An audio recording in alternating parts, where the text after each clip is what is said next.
কদম্ব বৃক্ষের তলে বসে সৌভরী মুনি নামে এক মুনি তপস্যা করতেন। কোন মুনি? কোন মুনি? তার মধ্যেই ভুলে গিয়েছে। দেখো,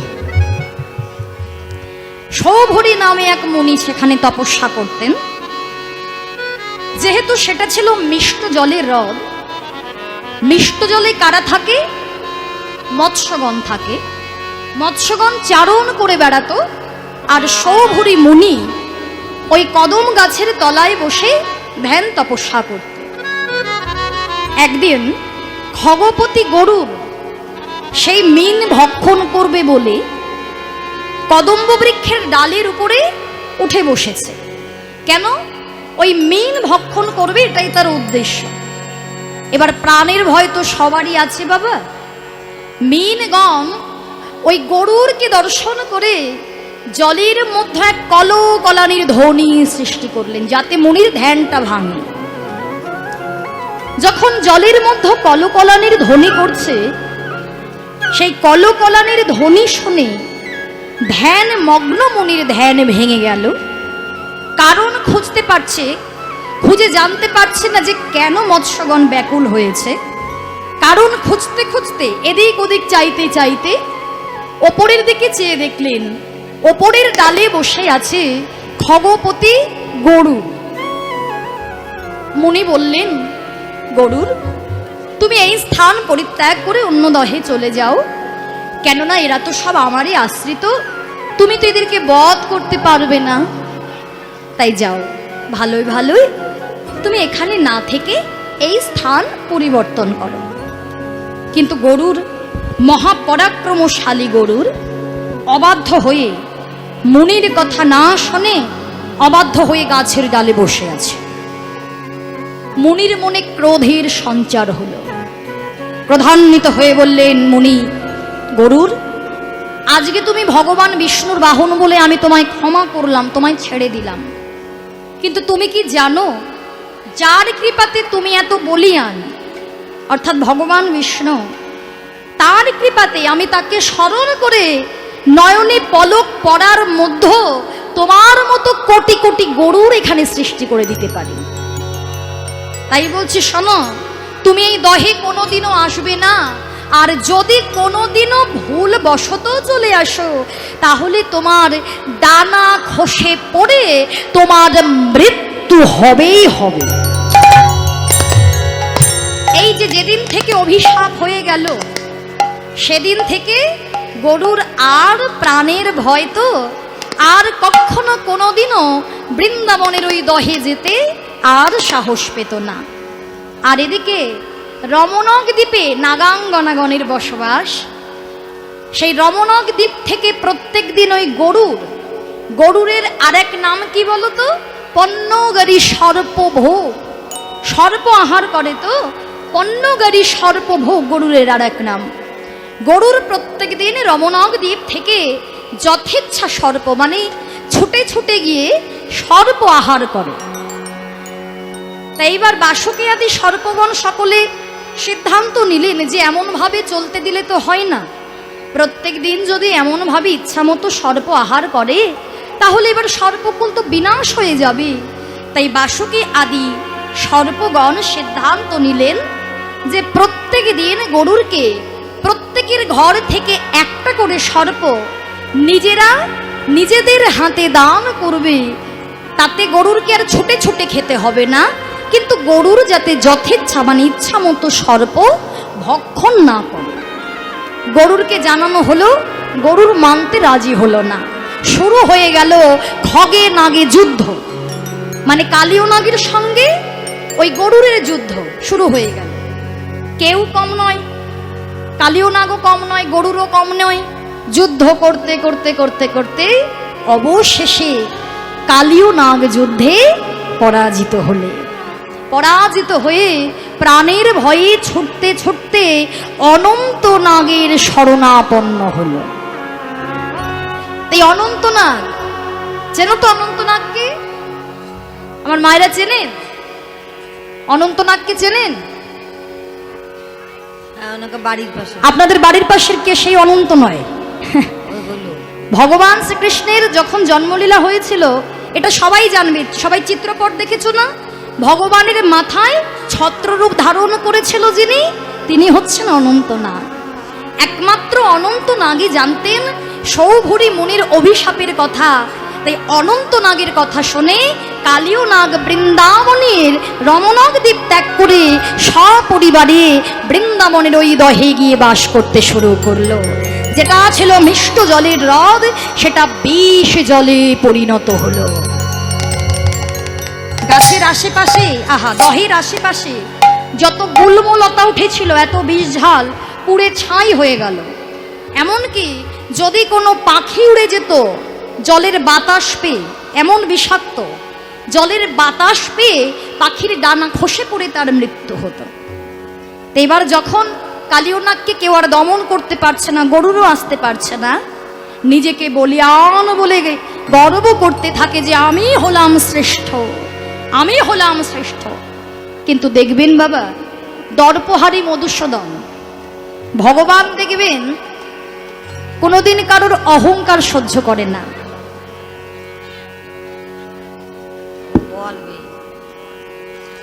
যখনই নিজেকে শ্রেষ্ঠ বলে আপনার মনে হবে, আপনার মনে অহংকারের বীজ বপন হবে, কালের নিয়মে কোনো না কোনো দিন আপনাকে পড়ে যেতে হবে। দেখবে ভগবান এই জগতে সবকিছু সহ্য করতে পারলেও কারোর অহংকার তিনি বেশি দিনের জন্য সহ্য করে না।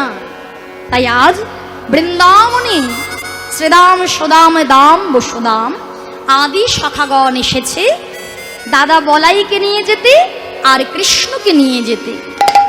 কিন্তু বলাই তো গোঠে যাবে না। কেন কেন গোঠে যাবে না? আমার বাবারা বলুন, যেদিন কালীয় দমন হলো সেই একটা দিনে ছিল 4টি তিথি, তাই তো? কালীয় দমন আগে শুনেছ তো? কালীয় দমন যেদিন হয়েছিল একদিনে 4টি তিথি ছিল। প্রথমত ছিল রাখি পূর্ণিমা, ঝুলন পূর্ণিমা, আর এক হচ্ছে বলরামের জন্মদিন, আর একটা হচ্ছে ভগবান কৃষ্ণ কালীয় দমন করলেন। মানে একটা দিনে 4টি তিথি, 4টি উৎসব হলো। তা বলরামের জন্মদিন ছিল বলেই গোবিন্দ ওই দিনটা বেছে নিয়েছিল। কেন? বলাই দাদা সবার বড় তো, বলাই দাদার চোখের আড়াল হলে তবেই কিছু করা সম্ভব। বলাই দাদা যদি না যায় তবেই কালীয় নাগকে দমন করা সম্ভব। তাই গোবিন্দ মনে মনে ভাবছে, মা তো সাজিয়ে দিচ্ছে গোবিন্দকে, গোবিন্দ মনে মনে ভাবছে ওরে দুষ্ট, আজ হলো সেই দিন, আজকে আমার দাদা বলাই গোঠে যাবে না। আজকে পেয়েছি সুযোগ, যখন পেয়েছি আজকে আমি বোঝাবো তোকে কত তোর অহংকার হয়েছে, কত তোর দর্প হয়েছে। তোর দর্প আজকে অহংকার চূর্ণ করব আমি। হ্যাঁ, এই বলে ভগবান সাজ্যে আনন্দ ধরছে না। মাতা যশোমতী আমার দিক বিদিক অধ মন্ত্র উচ্চারণ করে গোপালের সর্বাঙ্গে হাতটা বুলিয়ে দিয়ে সারাদিনের মতো গোপালকে বনে দিলেন।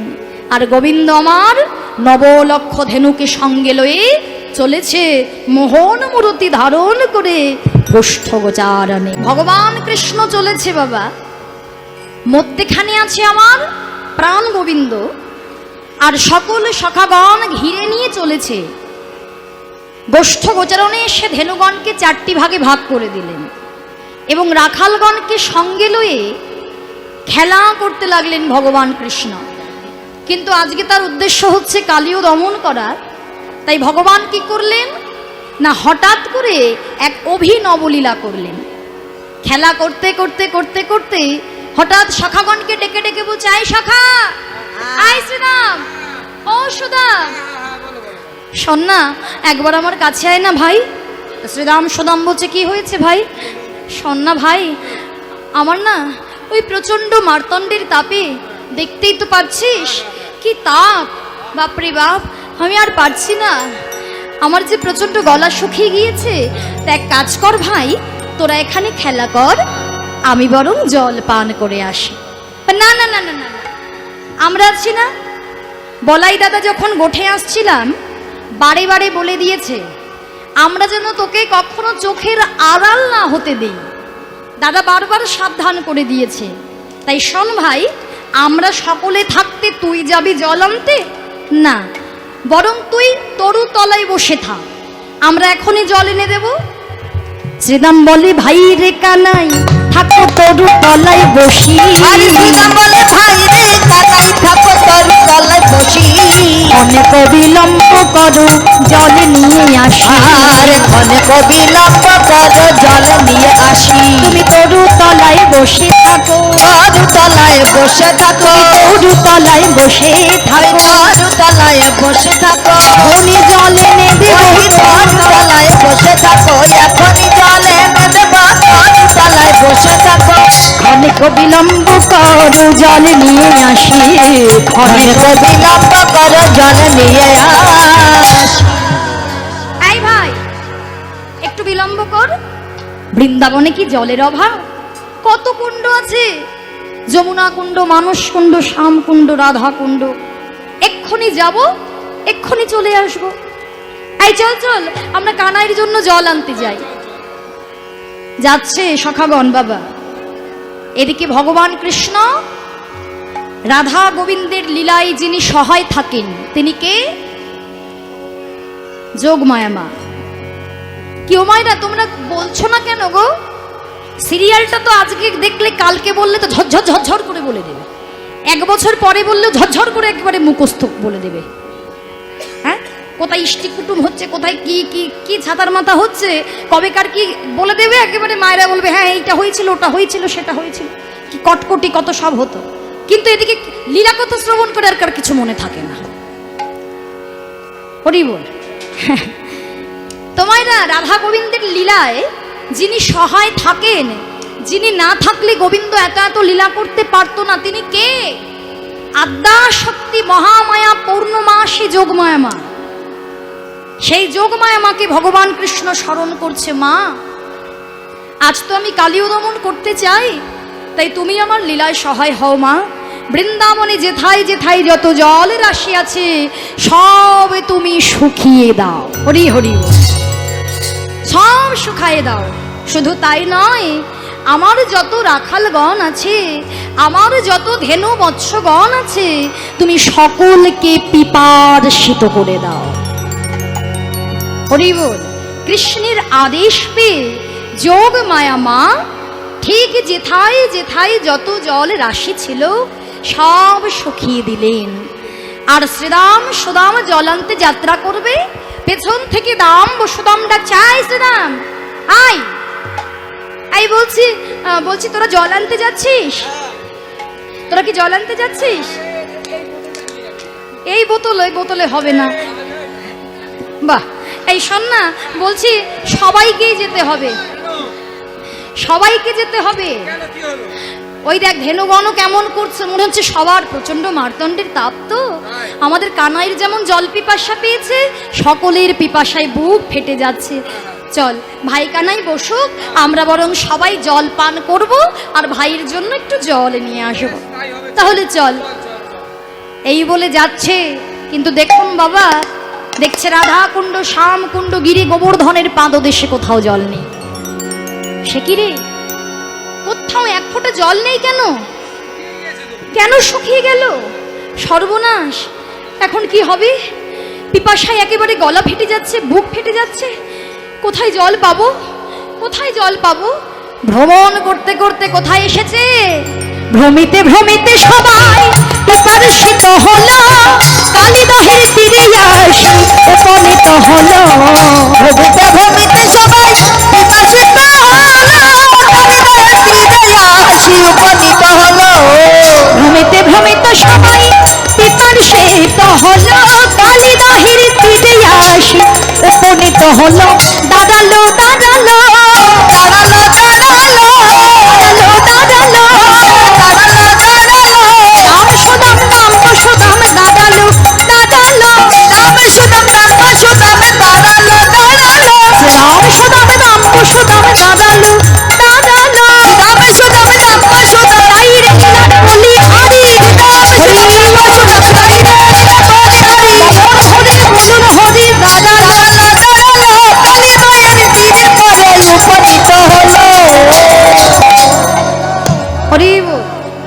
সুদাম সুদাম নাম বসুদাম কোথাও জল না পেয়ে ওই কালী দহের তীরে উপনীত হয়েছে।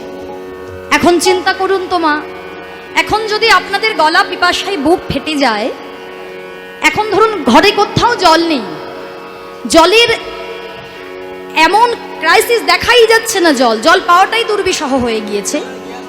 এখন আপনারা যেমন দেখছেন না এই গ্যাসের কেমন অরাজকতা চলছে, হ্যাঁ, আমি জানি না আপনাদের এখানে অসুবিধা হচ্ছে কি না, নাওই হতে পারে, আবার হতেও পারে। এখনকার দিনে গ্রাম বাংলায় বলুন যেখানেই বলুন, গ্যাস ছাড়া আমার তো মনে হয় না কেউ কাঠ কুটোতে রান্না করে। এদিকে করে না? করে, কাঠেও করে, গ্যাসেও করে। বলছে মেয়ে খোঁজা থেকে গ্যাস খোঁজা সবই চলছে। মেয়েরও অরাজকতা আর গ্যাসেরও অরাজকতা। ভালো পাত্রের জন্য ভালো পাত্রী নেই, আর গ্যাস নেই। কেমন এবার কি করে রন্ধন হবে? কিন্তু ওই যে অবস্থা বুঝে ব্যবস্থা হয়। তুমি তো আর গ্যাসের জন্য না খেয়ে থাকবে না, যে জন কোনোদিন কাঠকুটো ধরায়নি এখন ধরাতে হচ্ছে।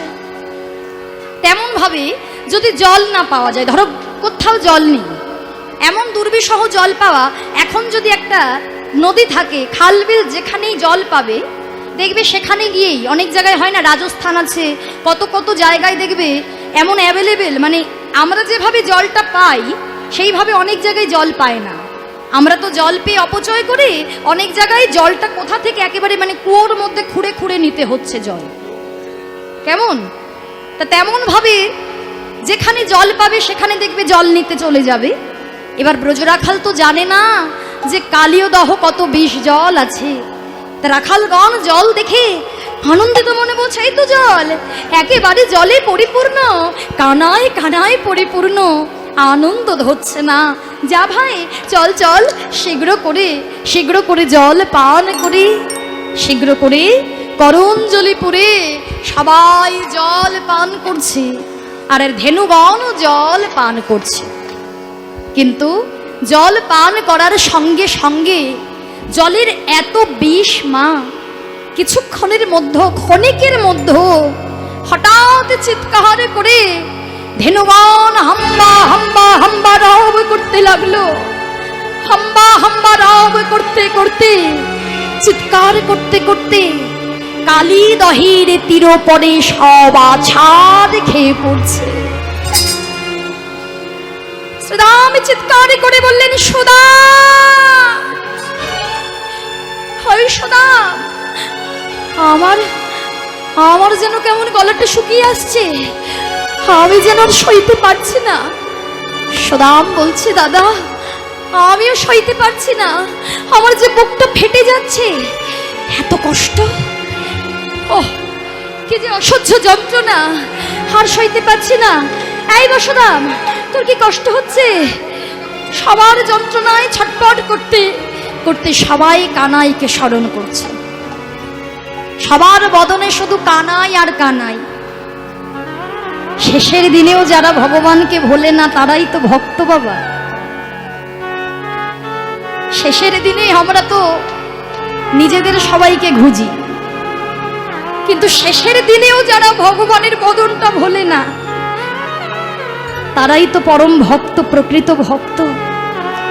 যে জীবন চলে যাচ্ছে, এত কষ্ট অনুভব করুন মা।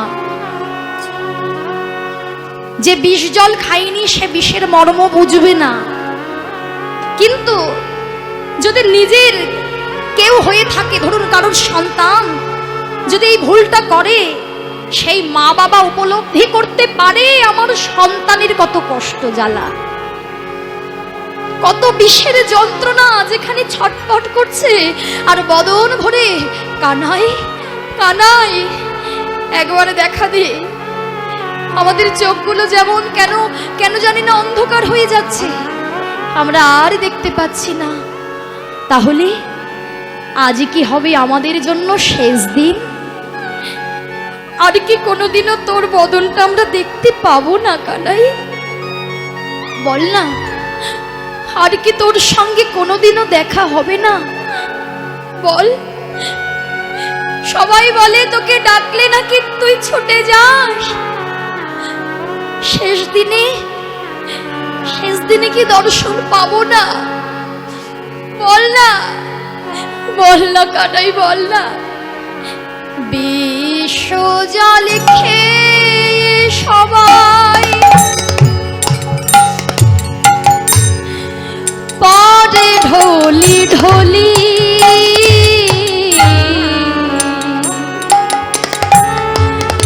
বিষ জলে খেয়ে সবাই দেখা দে দেখা দে, পরে ঢলি ঢলি, প্রাণে মোলামে ভাই রে কানাই, ফিরি তালে পড়ে মরি, প্রাণ মলমে ভাই রে কানাই, ফিরিতলে পড়ি মরি।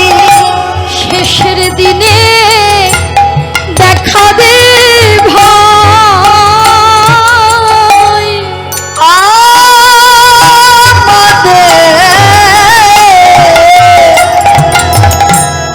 শেষের দিনে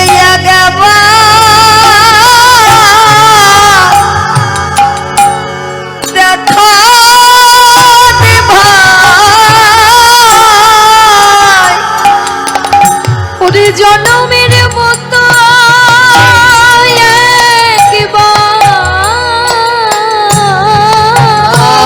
হরিবল হরিবল, একবারে দেখে যাই ভাই, ওরে শেষের দিনে একবার দেখা দে ভাই, ওরে জনমের মতো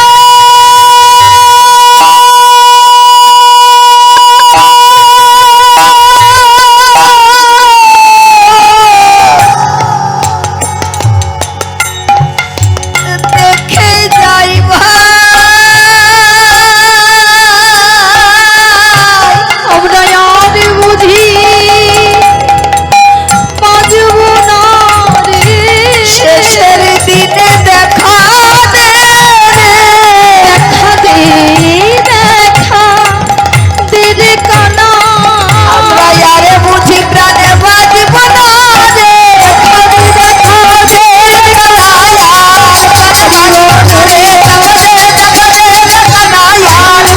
বাজিব না রে, শেষের দিনে দেখা দে ভাই।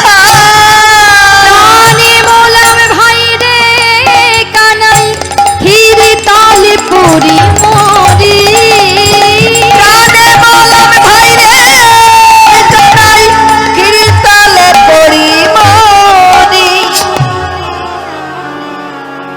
চিন্তা করে দেখুন মা, কতটা জ্বালা যন্ত্রণা হলে ছটপট ছটপট করে মৃত্যুর কোলে ঢলে পড়তে পারে, কিন্তু শেষের দিনে যে কানাই কানাই বলে ডাকলো, ভগবানকে যদি শেষের দিনেও ডাকা যায়, ভগবানই পারেন সেই মৃতদেহে প্রাণ ফিরিয়ে দিতে। শেষের দিনে যখন ডাকছে, ভগবান আর সইতে পারছে না বাবা, আমার রাখালগণ জ্বালা যন্ত্রণা সইতে না পেরে আমায় ডাকছে, আর সইতে পারছে না, ছুটতে ছুটতে মোহন মুরলি খানি করে লয়ে কালী দহের তীরে এসে দেখছে মা সবাই মৃত্যুর কোলে ঢলে পড়েছে। দর্শন করতে করতে ভগবান কৃষ্ণ ছটপট করছে, হঠাৎ করে সুবলের দিকে নয়ন পড়ে গেল। আর সুবল হচ্ছে গোবিন্দের মরম সখা, যাকে দর্শন করে আমার ভগবান কৃষ্ণের রাধা রানীর কথা মনে পড়ে যায়। তাই সেই সুবলকে দর্শন করা মাত্র ছুটে গিয়ে বক্ষ মাঝে জড়িয়ে ধরেছে, জড়িয়ে ধরে বলছে, সুবল ও সুবল, কথা বল, কথা বল ভাই, কথা বল। আহা, বদনটা শুকিয়ে গেছে রে। না জানি কত কষ্ট পেয়েছিস, না জানি বিষের জ্বালায় কত যন্ত্রণা পেয়েছিস। কথা বল, তুই আমার রাধা উদ্দীপনার গুরু। তোকে দর্শন করে আমার যে রাধারানীর কথা মনে পড়ে যায়। কথা বল, কথা বল সুবল, কথা বল। যেই ভগবান জড়িয়ে ধরেছে, গোবিন্দের অঙ্গ পরশ পেয়ে মৃত দেহে প্রাণ ফিরে পেয়েছে। হরি বল, হরি বল। ভগবানের অঙ্গ স্পর্শে মৃতদেহে প্রাণ ফিরে পেয়ে সুবল আমার গোবিন্দকে বলছে, কানাই, ও কানাই, এসেছিস, এসেছিস ভাই, এসেছিস? বল না, বল না, এত কষ্ট কেন? সবাই বলে তুই সবে জানিস। তাহলে দেখ, ওই যে তুই যাদেরকে সব থেকে ভালোবাসিস, আমাদের ধেনু মৎস্যগণ, ধবলি, শ্যামলি, পিয়ালি, কমলি, মিতালি, যারা তোর ডাক শ্রবণ করে তারা আর তৃণ আহার করে না। যেই জঙ্গলে থাকুক না কেন, যেই বনে থাকুক না কেন, তারা ছুটে আসে তোর ডাক শুনে, বংশীর ধ্বনি শুনে। দেখ না কেমন ভাবে পড়ে আছে। তুই কিছু করবি না, কিছু করবি না তুই। ভগবান কি করলো জানো? ধবলি শ্যামলি বলি ডাকিতে লাগিল, হাম্বা হাম্বা রবি সবাই উঠে দাঁড়াইল, উঠে দাঁড়াইল। হরি হরি বল। ভগবান যে ডাকছে, আমার ধবলি আয় রে, ওরে ও শ্যামলি আয় আয়, আমি এসে গেছি। ও পিয়ালি, ও কমলি, আয় ছুটে আয়, ছুটে আয়। ভগবান নাম ধরে ডাকছে, এক এক করে ধেনু উঠছে বাবা। যারা পড়েছিল মৃতদেহে এক এক করে ডাকছে আর এক এক করে উঠছে। এক এক করে উঠতে উঠতে উঠতে উঠতে সবাই নিজের যারা যারা বৎস ছিল, বাছুরি ছিল না, ওই বাছুরি গণকে নিয়ে তারা বুঝতে পারলেন আমরা গোবিন্দের কৃপায় আবার মৃতদেহে প্রাণ ফিরে পেয়েছি। তাই তারা কি করছে জানো? তারা গোবিন্দের পদচরণ লেহন করছে। কি দিয়ে লেহন করছে বলো মা? এই জগতে যখন আমরা ভগবানের সেবায় লাগি, আমরা ভগবানকে কি কি নিবেদন করি? কি কি নিবেদন করেন? কি নিবেদন করেন না ভগবানকে? করেন। ফুল দেন, ফল দেন। ফল দেন বাড়িতে না দুটো নকুল দানাই শুধু? এখন ফলের দাম বেশি, আপাতত অনেক দাম গো। তাহলে বাতাসা, নকুল দানা, নকুল দানা, নকুল দানা। হ্যাঁ, ভুল হয় না। বাহ, তাহলে ভগবানকে আমরা বাহ্যিক জগতের সব দিই, তাই না? ভগবানকে আমরা হৃদয়ের কিছু দিই? হ্যাঁ। যেটা ভগবান গ্রহণ করতে চাই আমরা দিতে পারি না। তাহলে ধবলি শ্যামলি যারা গাভী, যারা আমাদের মতো সাধন ভজন যোগ্য দেহ পায়নি, তারা কি দিচ্ছে জানো? তারা শ্যামঙ্গ ভাষায়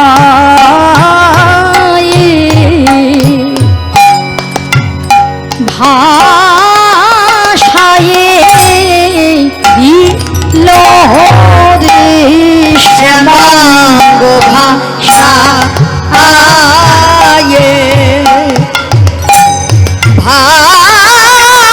ভাষায় দিল রে শ্যামাঙ্গ ভাষায়।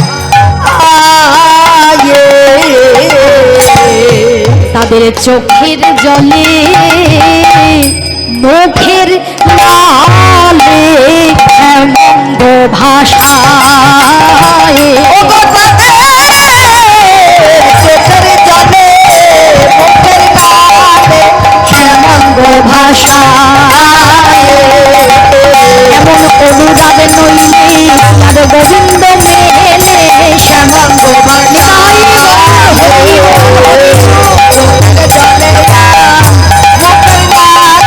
শ্যামঙ্গ ভাষায়, শ্যামঙ্গ ভাষায়, চোখের জলে মুখের লালে শ্যামাঙ্গ ভাষায়। হরি বল হরি বল। তাহলে কি কি দিল মা? চোখের জল, মুখের লাল। চোখের জলে মুখের লালে মানে জিহ্বা দ্বারা গোবিন্দের পদচরণ লেহন করছে। আহা, আর চোখের জল গোবিন্দের চরণে পড়ছে। বৈষ্ণব কবি বলছে, দেখো জীব, এমন অনুরাগ নইলে কি গোবিন্দ মেলে? তাদের অনুরাগ আছে বলে তারা সাধন ভজন যোগ্য দেহ না পেয়েও, তারা গাভী কুলে জন্ম নিয়েও তারা গোবিন্দকে চিনেছে, গোবিন্দকে পেয়েছে। কিন্তু আমরা পরিপূর্ণ দেহটা পেয়েও আমরা ভগবানকে চিনতে পারলাম না, ভগবানকে জানতে পারলাম না। আমরা যদি নিজেদের যাহা আছে বিশ্ব ব্রহ্মাণ্ডে, তাহা থাকে প্রত্যেকটা জীবের এই দেহ ভাণ্ডে। এই জগতে আমরা বাহ্যিক জগতের যা যা উপকরণ দিয়ে গোবিন্দ সেবা দিই বাবা, দেখবেন তুলসী পাতা ছাড়া নাকি গোবিন্দের সেবা হয় না, তাই তো? তাহলে চিন্তা করুন বাবা, আমরা দামি দামি চন্দন এনে সেগুলোকে, কাষ্ঠ চন্দনগুলোকে ঘষে ঘষে সেই চন্দন লাগিয়ে তুলসী পাতা দিয়ে আমার গোবিন্দের চরণে নিবেদন করি। আচ্ছা বলো তো, কোনো জীব আছে ওই চোখের জল, মন, তুলসী ভক্তি আমার গোবিন্দের চরণে নিবেদন করে? করতে পারি?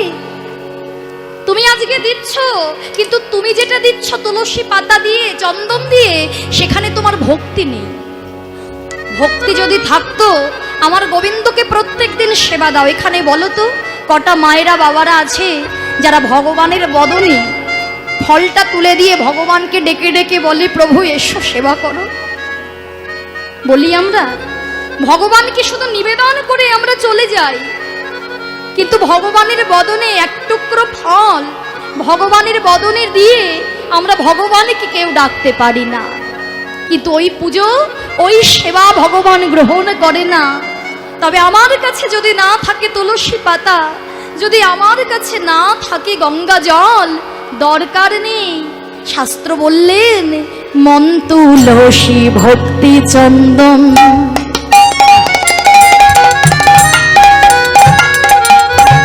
যে জনা দিতে পারে। মন তুলসী ভক্তি চন্দন, যে জনা দিতে পারে। কাষ্ঠের চন্দন শিলার পরে,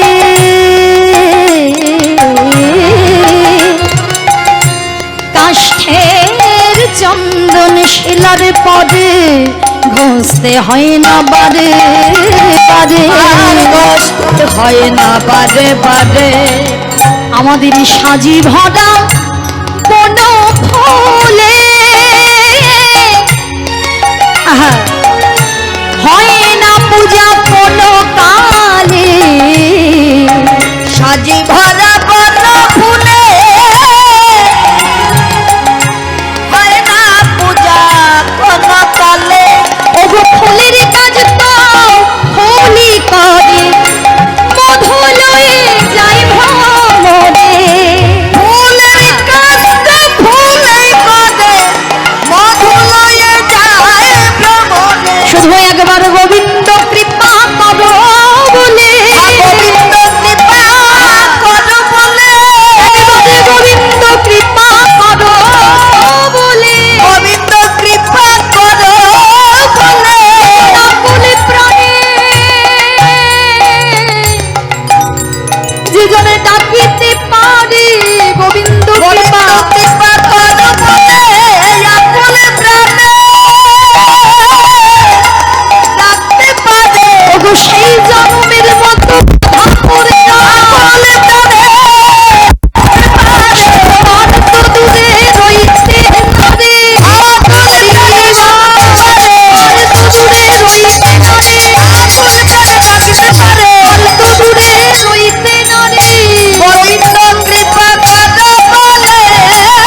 এইগুলোই আমাদের হৃদয় দিয়ে ভাবতে হবে বাবা, এগুলোই অন্তর দিয়ে ভাবতে হবে।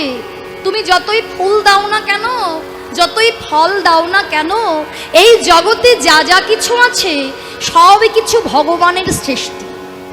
তাই ভগবানকে এই বাহ্যিক জগতের কোনো কিছু দিয়ে সন্তুষ্ট করানো যায় না। শুধুমাত্র বন তুলসী ভক্তি চন্দন যে ভক্ত নিবেদন করতে পারে ভগবানের চরণে, তার কাছেই আমার ভগবান বাধা পড়ে রয়, আর দূরে ভক্তকে সরিয়ে রাখতে পারে না। তবে দেখুন মা, ভগবান থাকে ভক্তের হৃদয় মন্দিরে, তাই তো? তোমরা কি জানো ভগবান কোথায় থাকে? মায়াপুরে। নবদ্বীপে গিয়েছো? কি আমার মায়েরা গিয়েছে? সবাই গিয়েছে? বৃন্দাবনে গিয়েছো? না। যাওনি? না। পুরী ধামে গিয়েছো? না। পুরী ধামে কি করতে গিয়েছো? স্নান করতে। আবার অনেকে বলে বেড়াতে গিয়েছি, বলে না বেড়াতে যাব পুরীতে, বৃন্দাবনে বেড়াতে যাবে, পুরীতে বেড়াতে যাবে, ধামেও নাকি বেড়াতে যায় মানুষ। ধামে গিয়ে দামি দামি হোটেল খুঁজি আমরা। হ্যাঁ হ্যাঁ, নিতাই চাঁদের জন্মস্থানে গিয়েছেন, ভালো কথা, নবদ্বীপেও যেতে হবে। নিতাই চাঁদকেও ভজনা করতে হবে, গৌর কাছাকাছি বলে গিয়েছেন। বাহ বাহ বাহ বাহ বাহ, হরি বল, সব জায়গায় যেতে হবে, তাই না? কেননা দেখুন, সংসারের জীব তো আমরা, ঘুরবেন, অনেক বছর পড়ে আছে। দীঘা যান, পুরী যান, দার্জিলিং যান, কাশ্মীর যান, যেখানে যাবার যান, কিন্তু জনম পেয়ে যদি তীর্থগুলোতে একবারও যদি যেতে না পারেন, মানব জনম বৃথা। যদি হরিভজন করতে, যদি এই সাধু সঙ্গ, ভক্ত সঙ্গ করতে, ভক্তদের মাঝে এসে না বসতে পারো, জনম বৃথা। শাস্ত্র বলে প্রত্যেকটা জীবের হৃদয় মন্দিরে ভগবান পরমাত্মা রূপে বিরাজে করে। কিন্তু বলুন তো মায়েরা, বাবারা, ভগবান যদি আমার হৃদয়েই থাকবে, আমি কেন ভগবানের অনুভব করতে পারি না? উপস্থিতি অনুভব কেন করতে পারি না? কেন পারেন না? কেন জানেন?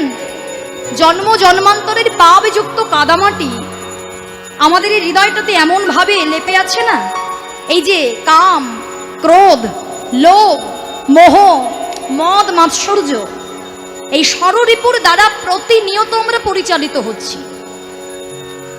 এই যে যখন আমি ঢুকছি, আমার মনে হয় আমাকেও তো কলি গ্রাস করে রেখেছে। এই যখন দেখো না, এই যে ঢুকছি, ওই যে যেখানে আমরা যে বাড়িতে আছি, দেখলাম আম হয়েছে, আমার দেখে বড় লোভ হলো, আমার দেখে বড় লোভ হলো। কিন্তু কাঁচা আম আমি সেবা করি না, কিন্তু আমার ভালো লাগছে। কি ভালো লাগছে, মনে হচ্ছে ছিঁড়ে নিলে ভালো হতো। এই যে আমার দেখে যে লালসা জন্মালো, কামনা হচ্ছে, বাসনা হচ্ছে, ক্রোধ মানে কেউ যদি আমাকে এখন একটা কথা বলে, আমার সহ্য হবে না, আমি ভাববো পরক্ষণেই তাকে কি জবাব দেওয়া যায়। এই যে ক্রোধ, লোভ, মোহ, মদ, মাৎসর্য দ্বারা প্রতিনিয়ত পরিচালিত হচ্ছে এই মনটা যে আমাদেরকে একেবারে লেপন হয়ে আছে অহংকারে, হিংসায়। এর জন্যই তো বলছে ভগবান আমার জানতেন এটা আগে থেকে, আমার এই জীব প্রত্যেক জায়গায় আমাকে খুঁজে বেড়াবে, প্রত্যেক জায়গায়।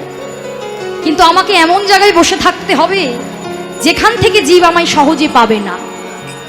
আমাদেরকে যদি পেতে হয়, তাহলে আমাদেরকে সেই রূপ আচরণ করতে হবে যেমন গৌরহরি তার শিক্ষা শ্লোকে দিয়ে গিয়েছিলেন, ত্রিনাদপি শনিচেন। সবাই নিশ্চয়ই জানেন ত্রিনাদপি শনিচেন, তরুরিব সহিষ্ণু নামানি নামানুদিন কীর্তনিয়া সদাহরি। তাহলে সেই আচরণ তো আমাদের হবে না। তাই ভগবান জানতেন এই জীবগণ আমাকে সর্বত্র খুঁজবে, কিন্তু আমি এমন জায়গায় লুকিয়ে বসে থাকব যেখান থেকে আমাকে জীবগণ কেউ পাবে না। এর জন্য ভগবান বেছে নিলেন প্রত্যেক জীবের হৃদয় মন্দির, যেখানে ভগবান বসে আছে আর হাসছে যে কবে তোমরা অহংকার দূরীভূত করবে, কবে তোমরা ষড়রিপুর দ্বারা পরিচালিত হবে না, কবে তোমরা আমার চরণে সমর্পণ করবে, তবেই দেখবে হৃদয়ে বৃন্দাবনে রাধা গোবিন্দ যুগলেতে দাঁড়াইয়া আছেন, তাই গৌর হরি হরি। তাহলে ভগবান আছে হৃদয় বৃন্দাবনী।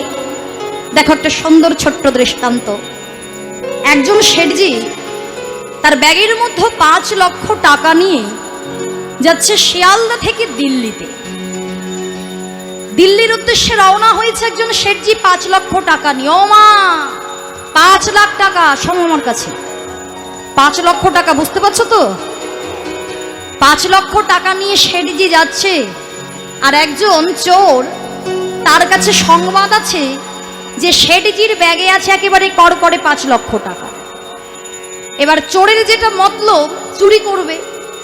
তা কি করেছে, শিয়ালদা স্টেশন থেকে ওই চোর টিকিট কেটে শেঠজির পাশের সিটে বসেছে। কেন? ওই 5 লক্ষ টাকাটাকে সুযোগ বুঝে নিয়ে কেটে পড়বে বলে। এবার শেঠজি ওর পাশে যখন বসেছে, শেঠজি ওই চোরের চোখ মুখ দেখে বুঝে গিয়েছে, বাবা এ ব্যাটার তো মতলব ভালো নয়, একে তো সুবিধার মনে হচ্ছে না। তা যে ব্যাগটা নিচে নামিয়ে রেখেছিল, টাকার ব্যাগটা, ওই ব্যাগটাকে চেপে ধরে নিয়ে বসে আছে। চোর মনে মনে হেসে নিলেন, বাবা একেবারে জড়সড়, একেবারে কোলের মধ্যে নিয়ে বসে আছে। কতক্ষণ বসে থাকবে অমন ভাবে শেঠজি? দিল্লি তো আর কম দূর নয়, কোনো না কোনো সময় তোমাকে উঠতেই হবে। তুমি উঠে গেলেই আমি একেবারে আমার কাজ বুঝে নিয়ে চলে যাব। তো এবার যখন ট্রেন যাচ্ছে, যেতে যেতে প্রায় শিয়ালদা স্টেশন থেকে যেতে যেতে প্রায় দিল্লির কাছাকাছি, রাত ভোর হয়ে গেল, সকাল হয়ে গেল, শেঠজি ওঠে না। আর ওই চোরও শেঠজির মুখের পানে অপলক নেত্রে চেয়ে আছে, ও বেটা ওঠে। কিন্তু অবশেষে চোর আর থাকতে পারছে না। কেন? দেখবে একভাবে কেউ এক জায়গায় বসে থাকতে পারে না, তোমরাও পারবে না। 3 ঘন্টার মধ্যে দেখবে একবার না একবার বাইরে যেতে হবে, তাই তো?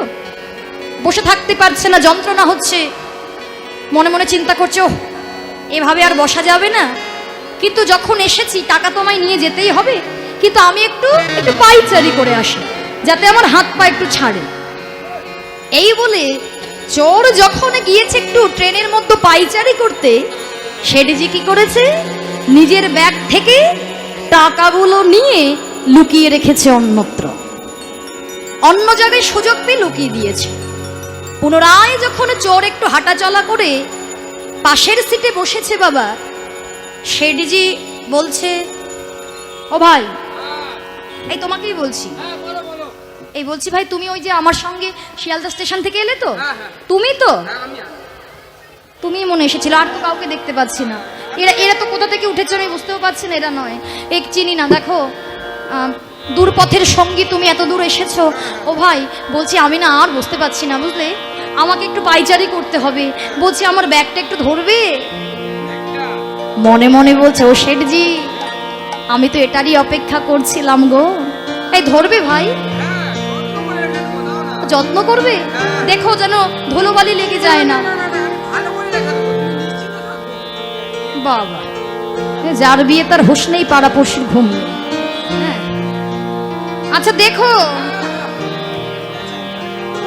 এই বলে চোর যখন একটু পাইচারি, আহা, শেঠজি যখন পাইচারি করছে, অমনি চোর কি করেছে, সুযোগ বুঝে ব্যাগের চেনটা খুলেছে, শীঘ্র করে চেনটা খুলে একেবারে হাতটা যেই ঢুকিয়েছে, দেখি টাকা একেবারে ফাঁকা।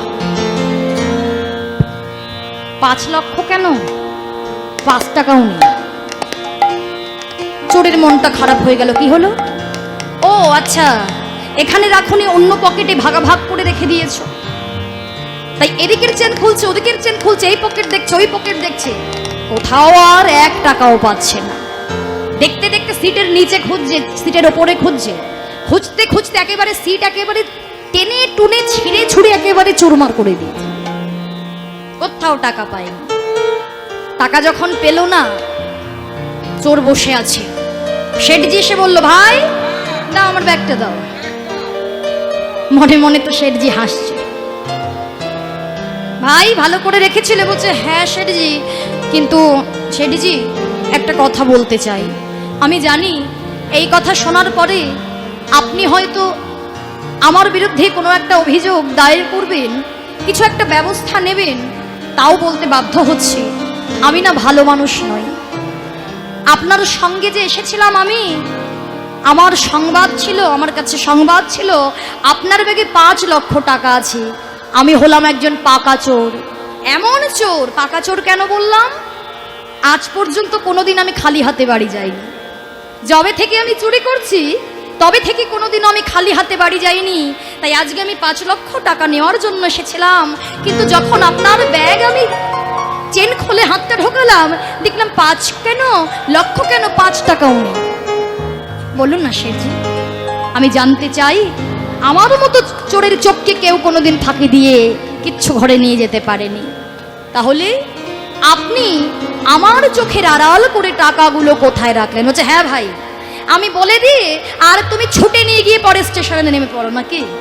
না শেঠজি, আমি তো চোর, চুরি যখন করতে পারিনি, চুরি আজকে আমার মাথায়। আর কোনোদিন চুরি করবো কিনা জানি না। আমি শুধু জানতে চাইছি আমার চোখ আড়াল করে কোথায় রাখলেন। বলছে শোনো ভাই, ঠিক আছে, তুমি যখন সত্যি বললে আমিও সত্যি বলছি। তুমি যখন শিয়ালদা স্টেশন থেকে আমার পাশের সিটে এসে বসেছিলে, তখনই তোমার চোখ মুখ দেখে, হাব ভাব দেখে আমি বুঝেই গিয়েছিলাম তোমার বাপু মতলবটা সুবিধার না। আমি তখনই বুঝে গিয়েছি। তা তুমি যেমন ভাবছিলে আমি কখন বাইরে যাব, আমিও তো ভাবছিলাম তুমি কখন বাইরে যাবে। তুমি ভাবছো আমি কখন যাব, আর আমি ভাবছি তুমি কখন যাবে। সম্পদ তো আমার, আমি কি বাইরে যাব? যেতে হবে তোমাকে। তুমি যখন গেলে আমি আমার ব্যাগের সমস্ত টাকা নিয়ে রাখলাম আমি তোমার ব্যাগে। কেননা আমি জানতাম তুমি সর্বত্র খুঁজবে, সব জায়গায় খুঁজবে, কিন্তু তুমি তোমার নিজের ব্যাগটা কখনো খুঁজবে না। আর তোমার ব্যাগে আমি টাকা রাখতে গিয়ে আমি দেখেছিলাম তোমার ব্যাগে আছে 9টি তালি। ওই 9টি তালিযুক্ত কোন ব্যাগ জানো বাবা? কোন ব্যাগ বলো? এখানেই তো আসল জিনিসটা লুকিয়ে আছে। কোন ব্যাগ? 9টি তালিযুক্ত ব্যাগ আমাদের দেহ ব্যাগ, যেখানে আছে 2টো চক্ষু, 2টো কানের ছিদ্র, 2টো নাকের ছিদ্র, একটা মুখ, একটা পায়ু আর একটা উপস্থ। এই 9টি তালিযুক্ত ব্যাগ হলো আমাদের দেহ ব্যাগ। নিতাই গৌর প্রেমানন্দে হরি হরি। তাই ভগবান জানতেন এই 9 তালিযুক্ত ব্যাগে আমার জীব সর্বত্র আমায় খুঁজবে, কিন্তু যেখানে আমি আছি সেখানে আমার জীব খুঁজবে না। তাই বিশ্বকবি রবীন্দ্রনাথ ঠাকুর কলম দিয়ে গেলেন না, আমার হিয়ার মাঝে লুকিয়েছিলে, দেখতে আমি পাইনি তোমায়, দেখতে আমি পাইনি। আমার হিয়ার মাঝে লুকিয়েছিল, দেখতে আমি পাইনি তোমায়, দেখতে আমি পাইনি। ওই বাহির পানে চোখ মেলেছি, বাহির পানে আমার হৃদয় পানে চাইনি, আমার হিয়ার মাঝে লুকিয়েছিলে, দেখতে আমি পাইনি তোমায়, দেখতে আমি পাইনি। আমার সকল ভালোবাসার সকল আঘাত সকল আশায়, আমার সকল ভালোবাসার সকল আঘাত সকল আশায় তুমি ছিলে আমার পাশে, তুমি ছিলে।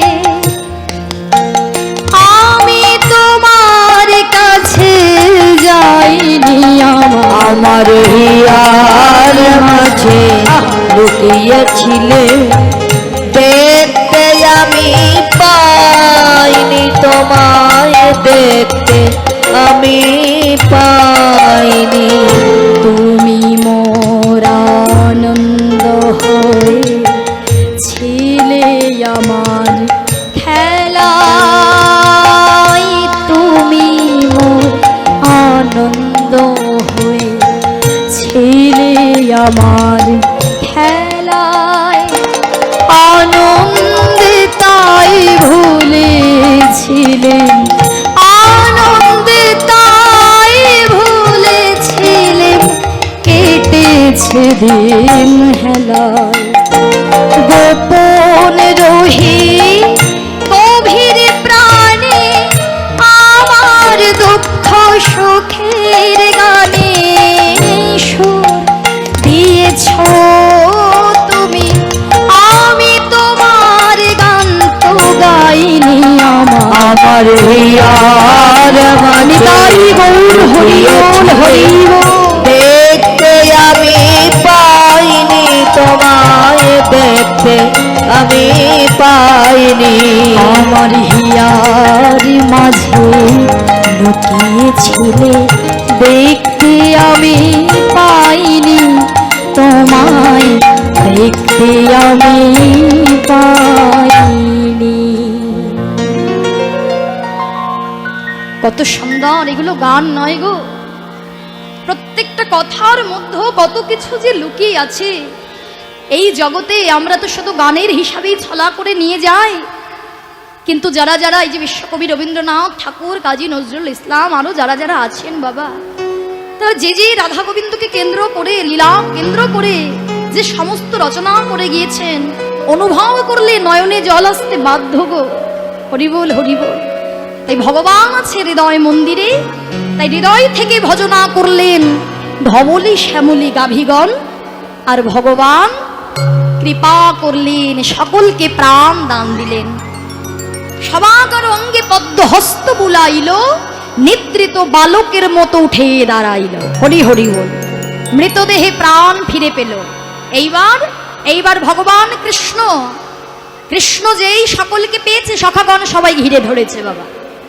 একজন বলছে, এই ভাই, এই তুই যখন এসেছিস আজকে সত্যি কথা বলতেই হবে।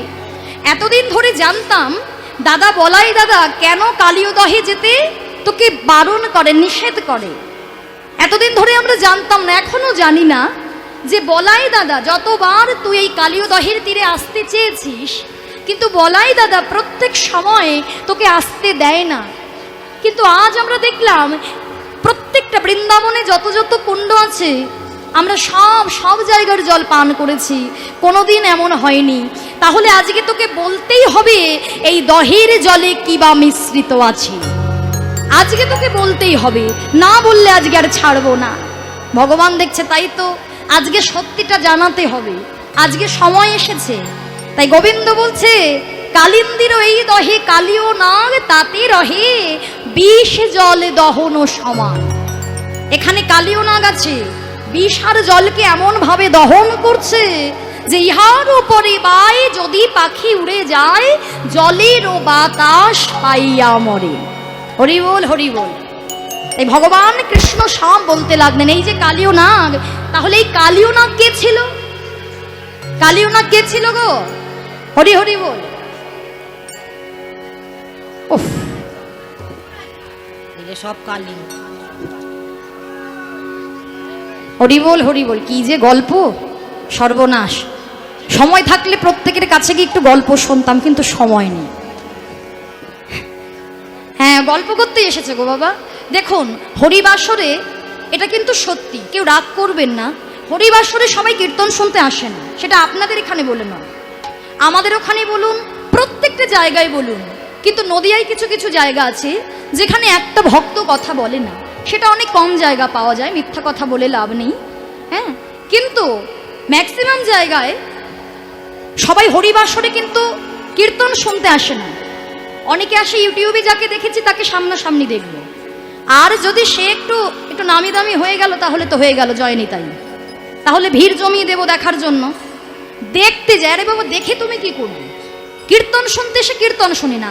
আবার যদি পাশের বাড়ির বান্ধবীর সঙ্গে দেখা হয়ে গেলে বলবে, এই তোর ছেলে দেখে বিয়ে করেছে, বৌমা ভালো। হরিবাসরে যত আসবে সব মনে পড়বে। কি করবে বলো? এখন আর কি করা যাবে? এবার যারা বলছে তারা তো আর বুঝতে পারছে না আমরা নিজেরা অপরাধের ভাগীদারি হচ্ছি, আর আরো যারা ভক্ত আছে তাদের প্রাণে কষ্ট দিচ্ছি। এই যে আমি যতবার তোমাদেরকে বললাম, ততবার লীলাকে রেখে দিয়ে তোমাদেরকে আমাকে বলতে হচ্ছে। লীলারস থেকে তোমরা বঞ্চিত হচ্ছ, সঙ্গে সঙ্গে যারা শুনছে তাদেরও একটা বিরক্ত হচ্ছে। কিন্তু আমার তো ভালো লাগে না এইভাবে কথা বললে, কেননা একটা ক্যাসেট যেভাবে বাজানো যায়, একজন কীর্তনিয়া সামনে এসে সবাই কথা বলবে, তার মাঝখানে কীর্তন করে চলে যাবে, আমি তো পারছি না, কোনো জায়গায় পারি না। তা দুপক্ষ কথা বললে সেটাকে বলে ঝগড়া। আমি তো আর ঝগড়া করতে আসিনি, তাই না? তোমাদের কাছ থেকে আমার কিছু নেওয়ার আছে। তোমরা যেমন বলাও আমি তেমন বলি। একটা কীর্তনিয়াকে অনেক কিছু শিখে আসতে হয় বাবা, কিন্তু কোন দিন কিভাবে সেটা সে পরিবেশন করবে সেটা কিন্তু ভক্তদের উপর নির্ভর করে। যত নিস্তব্ধ পরিবেশ থাকবে তত কীর্তনিয়া কোথা থেকে কি বলবে এটা আমি নিজেও ঘরে গিয়ে ভাবি। কিন্তু যত তোমরা কথা বলবে তত আমার নিজের মস্তকও কিন্তু অন্যদিকে ঘোরাঘুরি করবে। আমার মনে হবে ও কথা বলছে, সে কথা বলছে, তাই বারে বারে বলছি কথা বলো না, রাধেশ্যাম। তাই কৃষ্ণ আমার বলছে এখানে কালীয় নাগ আছে। ভাই কালীয় নাগ কে? কে কালীয় নাগ? তা শোনো, এই কালীয় নাগ কে ছিলেন বাবা? এই কালীয় নাগ ছিলেন বৃহদর্শ রাজা বা চন্দ্রধ্বজ রাজা। হ্যাঁ, সেই বৃহদর্শ রাজা, এই চন্দ্রধ্বজ রাজার ছিল পৃৎশুল নামক এক ব্যাধি। যখনই রাজার রাজকার্য পরিচালনা করত, সারাদিন পরে যেই সন্ধ্যা হতো না, সেই রাজা ব্যাধিতে আক্রান্ত হতো, মানে বুকে ব্যথা, অসহ্য পেটে ব্যথা। তা একদিন রাজা রাজকার্য পরিচালনা করার পরে অসহ্য এই যন্ত্রণা শুরু হলো। রাজা রাজবাড়ির বাইরে বেরিয়ে গভীর জঙ্গলে প্রবেশ করে চিৎকার করে বলে উঠলেন, বাঁচাও, কে আছো, আমাকে বাঁচাও, আমি আর সহ্য করতে পারছি না, অসহ্য বুকে ব্যথা, অসহ্য পেটে ব্যথা, কে আছো, আমাকে বাঁচাও। পাশে ছিল একটা সরোবর, সেই সরোবরে একটা রাজহংস খেলা করছিল। দৈববাণী হলো, মহারাজ মহারাজ, আপনি এই ব্যাধি থেকে মুক্তি পাবেন। মুক্তি? মুক্তি পাবো? কি করলে আমি মুক্তি পাবো? হ্যাঁ মহারাজ, ওই যে সরোবরের পাশে অদূরে আছে একটা বটবৃক্ষ, ওই বৃক্ষে একজন মুনি বাস করে। সেই মুনির চরণ ধোয়া জল যদি আপনি পান করতে পারেন, তাহলেই আপনি আপনার ব্যাধি থেকে মুক্তি পাবেন। রাজা চিন্তা করছে, তাই তো, এত বড় ব্যাধির জন্য আমি সামান্য চরণ ধোয়া জল পান করতে পারবো না, এক্ষুনি আমি যাচ্ছি। এই বলে ছুটতে ছুটতে ওই বৃক্ষের কাছে গিয়ে করজোরে বললেন, হে মুনিবর, হে মুনিবর, কৃপা করে আপনি যদি আপনার চরণটি আমায় ভিক্ষা দেন, তাহলে আমি কৃতার্থ থাকব। আমি যে বড়ই ব্যাধিতে আক্রান্ত, কৃপা করে আপনার চরণটি আমায় দান করুন। যেই বলেছে, মুনিবর তার দক্ষিণ চরণ বাড়িয়ে দিয়েছে। যেই দক্ষিণ চরণ বাড়িয়ে দিয়েছে বাবা, রাজা দেখছেন, ওরে বাবা, যে চরণ বার করেছে সেই চরণে বড় বড় ঘা, পুজ, রক্ত, একেবারে যেন রক্ত যেন ঝরে ঝরে পড়ছে। দেখে রাজার বড় ঘৃণা হলো। ছি, ইস, কি বাজে, এইটুখানি ব্যথার জন্য আমি যে চরণে ঘা হয়েছে সেই চরণ ধৌত জল পান করব না। আবার মনে মনে ভাবছে, একটা চরণ বার করে দিয়েছে, আরেকটি চরণ তো আছে, আরেকটি চরণ তো ভালো হলেও হতে পারে। তা বলছে, মুনিবর, আপনি আপনার দক্ষিণ চরণটি ভেতরে নিয়ে কৃপা করে যদি আমায় বাম চরণটি দান করেন, তাহলে আমি চিরকৃতার্থ থাকব। অমনি মুনি কি করলেন, তার বাম চরণ বাড়িয়ে দিলেন, দেখছে সর্বনাশ। দক্ষিণ চরণ তাও ভালো ছিল, এই বাম চরণে বড় বড় ঘা, পুজ, রক্ত তো আছে, আবার পোকা কিলবিল কিলবিল করছে, মাংসপিণ্ড খসে খসে পড়ছে। রাজা অবজ্ঞা করলো, চরণ দুটো মাথায় নিল।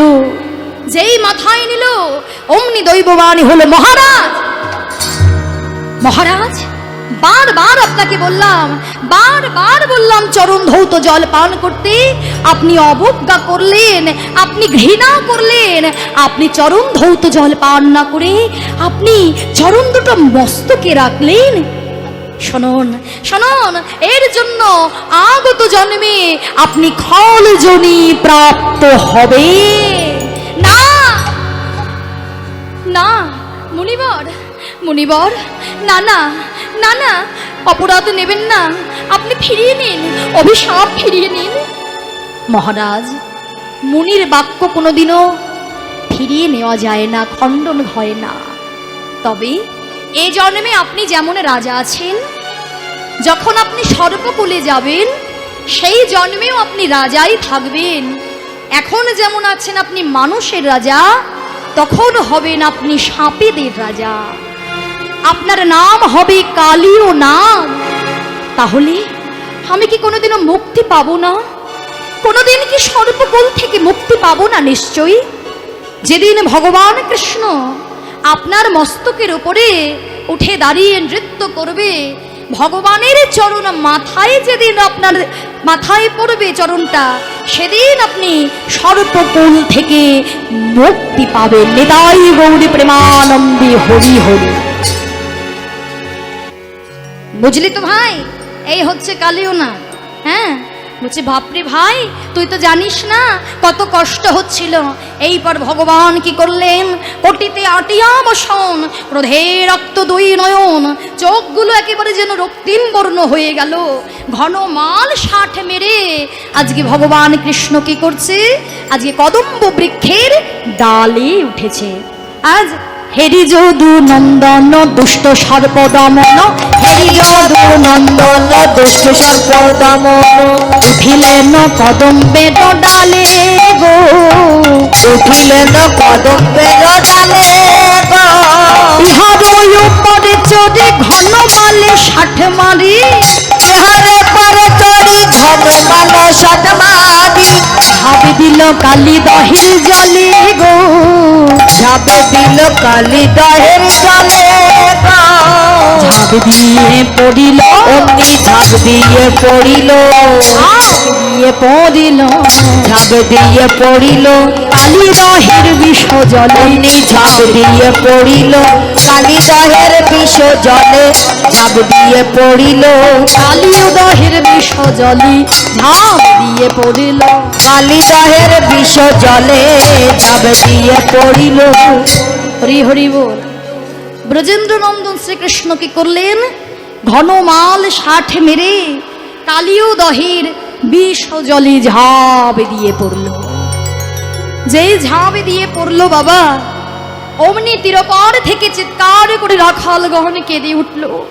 কি করলি এ, তুই কি করলি এ, তুই কি করলি?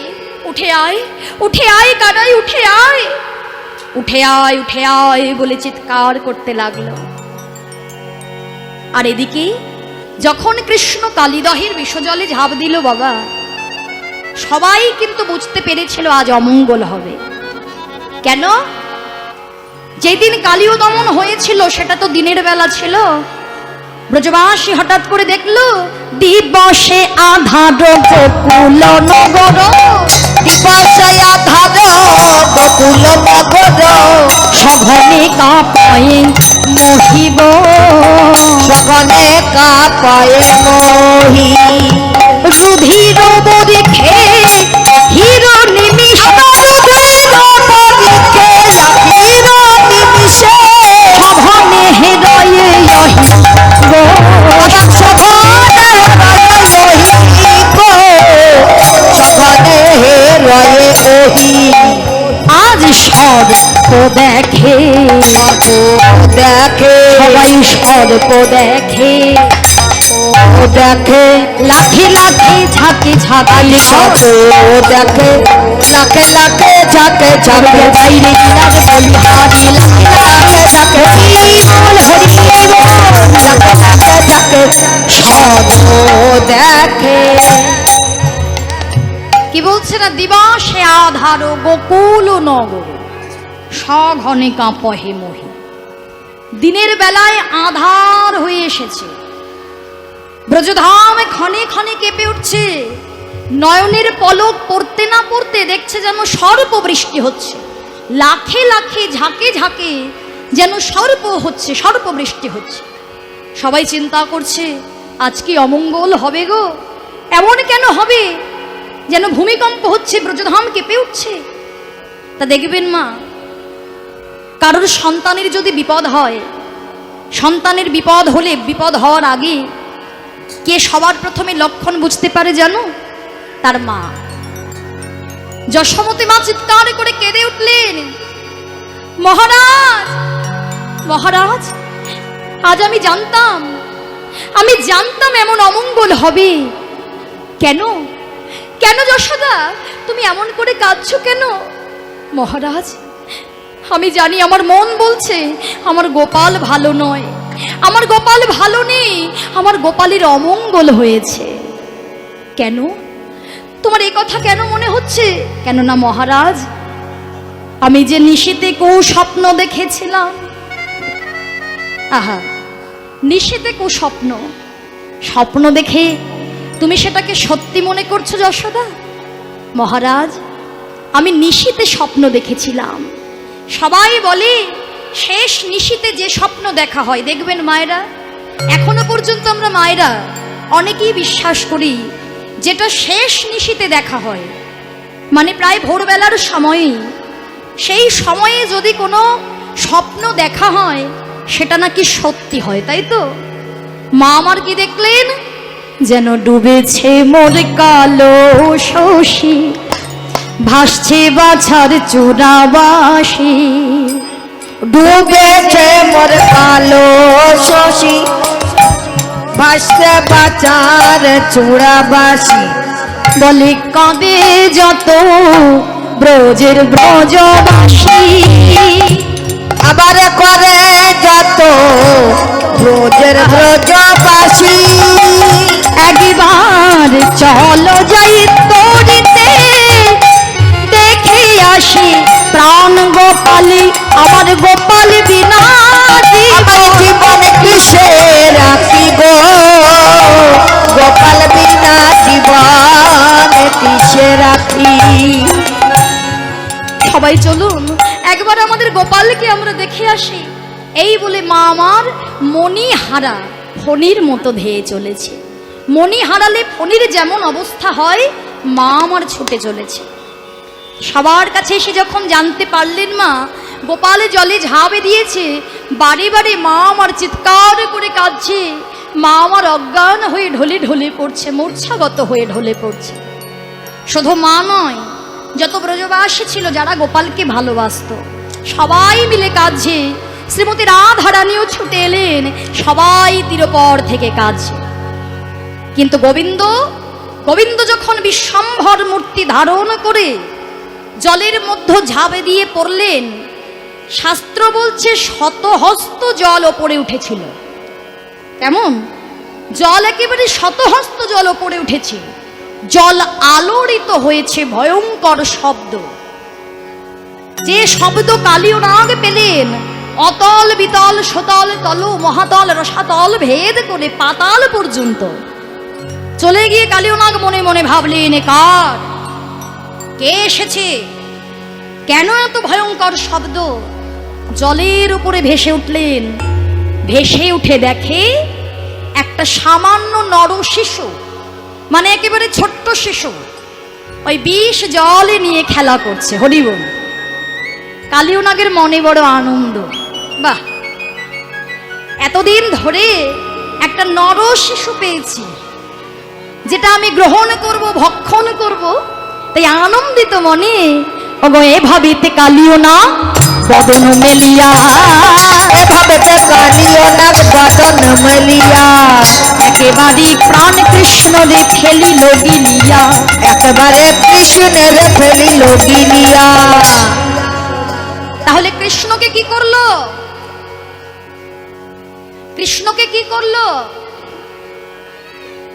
গিলে ফেলাই দিল।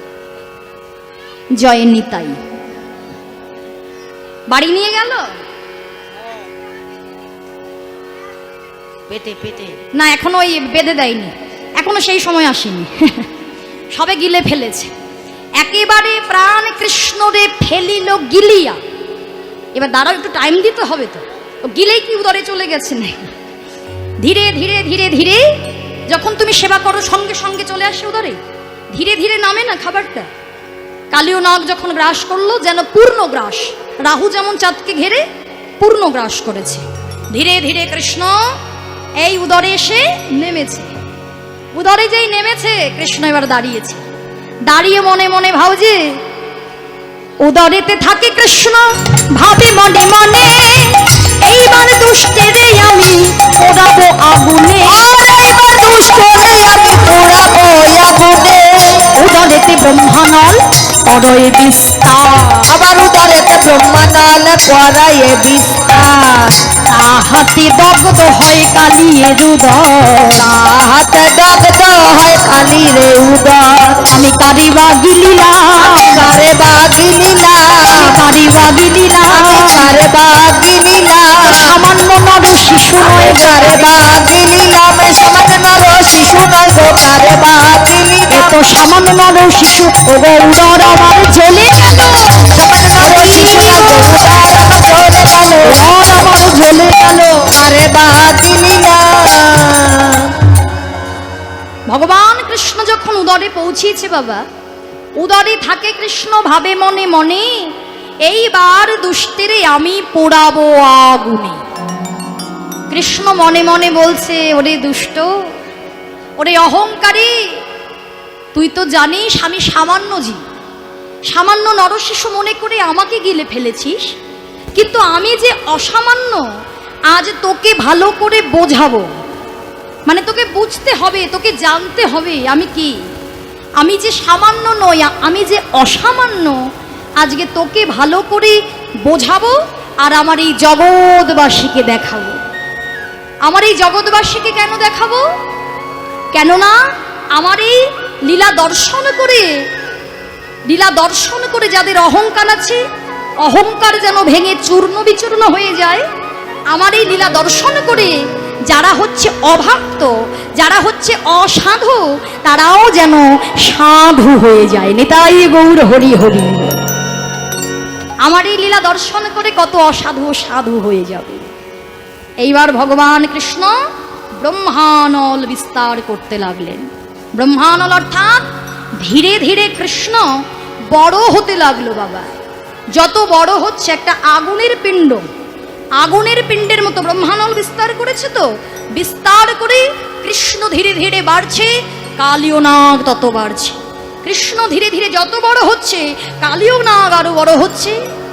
কিন্তু যে দেখবেন অনন্ত, যার অন্ত নেই, সে বাড়তে পারে। যার অন্ত আছে সে কি একটা সময়ের পর বাড়তে পারবে? তার যতটুকু ক্ষমতা সে ততটাই বাড়বে, আর বাড়বে। কিন্তু ভগবান কৃষ্ণ তিনি তো অনন্ত, আহা অনন্ত অনাদি, তাই তো। তাই ভগবান কৃষ্ণ ধীরে ধীরে বড় হচ্ছে, আর কালীয় নাগ চিন্তা করছে, ওহ এ যাকে আমি সামান্য নরশিশু মনে করে গিলে ফেলেছি, সে তো সামান্য নয়, সে তো অসামান্য। ওহ আমি আর সহ্য করতে পারছি না। আচ্ছা মায়েরা দেখবে, তোমরা যখন সেবা করো, এখন সেবা করে দেখবে খাবারটা হজম হচ্ছে না, তা তোমরা কি করবে? বমন করবে না? দেখবে অনেকের বমন হয়ে যায়, বমি করে ফেলে, তাই না? তো এখন তো গ্যাসের ট্যাবলেট আছে, গ্যাসের ওষুধ খেয়ে নিল, হয়ে গেল। আবার অনেকের গ্যাসের ওষুধ খেয়ে বমি হয়ে যায়, সহ্য করতে পারছে না। তো এবার কৃষ্ণকে যখন আর সহ্য করতে পারছে না, চিন্তা করছে একে আর আমি আমার পেটের মধ্যে রাখতে পারবো না, তাহলে কি করব? আমাকে উদ্গারণ করতে হবে। ব্রহ্মানলে দগ্ধ হয়ে কালিও তখন কৃষ্ণের করিল দুষ্ট তথায় উদ্গারণ, মানে বমন করলো। বমন করে কি করছে? ছেড়ে দিল। বমন করে কি করছে জানো? আজ উগরিয়া কৃষ্ণ অঙ্গে দংশিতে লাগিল, উগরিয়া কৃষ্ণ অঙ্গে দংশিতে লাগিল, আজ উগরিয়া কৃষ্ণ অঙ্গে দংশিতে লাগিল, উগরিয়া কৃষ্ণ অঙ্গে দংশিতে লাগিল, তাহাতে দুষ্টের দন্ত ভঙ্গ হইল, তাহাতে দুষ্টের দন্ত ভঙ্গ হইল, রক্ত বমি করেছে হরি রক্তবমি করিছে, রক্তবমি করিছে, জলাশয়তে না পেরে রক্ত বমি করেছে, জলাশয়তে না পেরে রক্তবমি করিছে। তাহলে কি করছে? যেই উদ্গারণ করলো উগরিয়া কৃষ্ণ অঙ্গে দংশিতে লাগিল, বাড়ি বাড়ি দংশন করছে বাবা। বাড়ি বাড়ি যখন দংশন করছে, তার তো দাঁত ভেঙে গিয়েছে, দাঁতটা ভেঙে গিয়েছে, দাঁত ভেঙে গিয়ে যে রক্ত বেরোচ্ছে, মহাজন বলছে দেখো মনে হচ্ছে কালিও রক্ত বমি করছে। আর মহাজন বলছে শোনো, যিনি নাকি বিপদ ভঞ্জন মধুসূদন, যিনি নাকি যোগাতীত, যিনি ব্রহ্মাতীত, যিনি ধ্যানাতীত, যিনি গোপাতীত, যিনি অতীতাতীত মানে অতীতেরও অতীত, সেই পরম ব্রহ্ম বালকের বেশে অবতীর্ণ হয়েছে, নরলীলায় এসেছে। সেই নরলীলায় এসেছে গোবিন্দের সঙ্গে সামান্য জীব কালী ও নাগের কি তুলনা চলতে পারে? যেমন দেখবেন পাহাড়ে যদি ঢিল মারা হয়, ঢিল যদি মারো পাহাড়ে, তার ঢিল যতই শক্ত শক্ত হোক না কেন, মজবুত হোক না কেন, ওই একটা বড় পাথরও ছুঁড়ে মারো দেখবে ভেঙে চুরমার হয়ে যাবে। পাহাড়ে যদি ঢিল মারো পাহাড়ের তো ক্ষতি হবে না। কেমন? তাই ভগবান কৃষ্ণ দেখছে কালীয় নাগ ব্রহ্ম তেজে ঢলছে।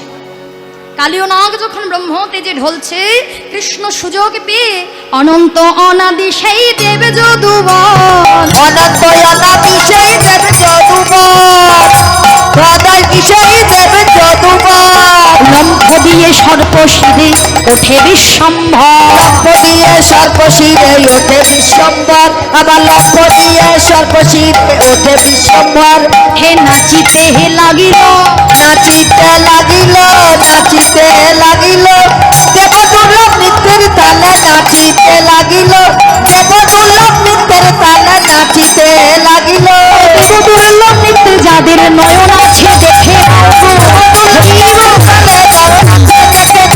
নাচিতে লাগিল, লম্ফ দিয়ে সর্বশিরে ওঠে বিশ্বম্ভর।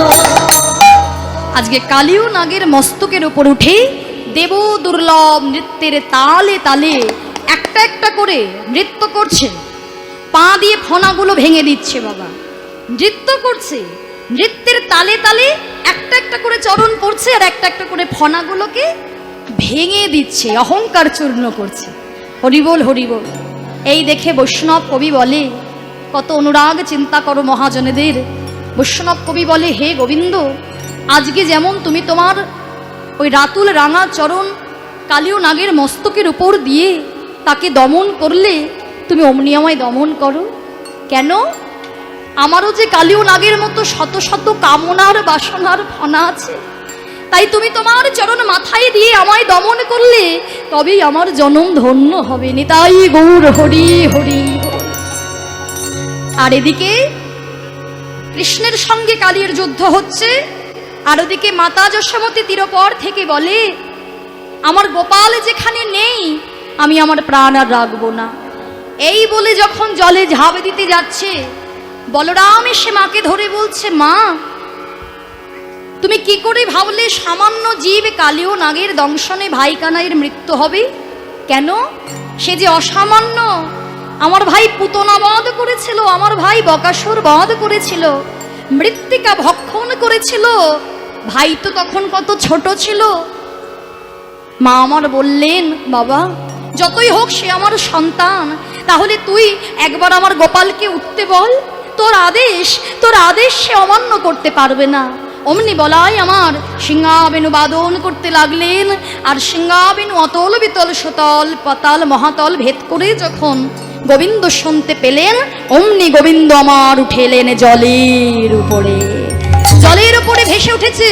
ব্রজবাসী বলে, ওই তো আমাদের গোপাল। ফনায় ফনায় দমন করি, ফনায় ফনায় দমন করি, ফনায় ফনায় দমন করি, ফনায় ফনায় দমন করি, নটন ভঙ্গে নাচিছেন হরে, নটন ভঙ্গে নাচিছেন হরি, ফনায় ফনায় নৃত্য করে, ফনায় ফনায় নৃত্য করে, ফনায় ফনায় নৃত্য করে, ব্রজবাসীগণ সবাই দেখ তারা ফনায় ফনায় নৃত্য করে, ব্রজবাসীগণ সবাই দেখে, ফনায় ফনায় নৃত্য করে।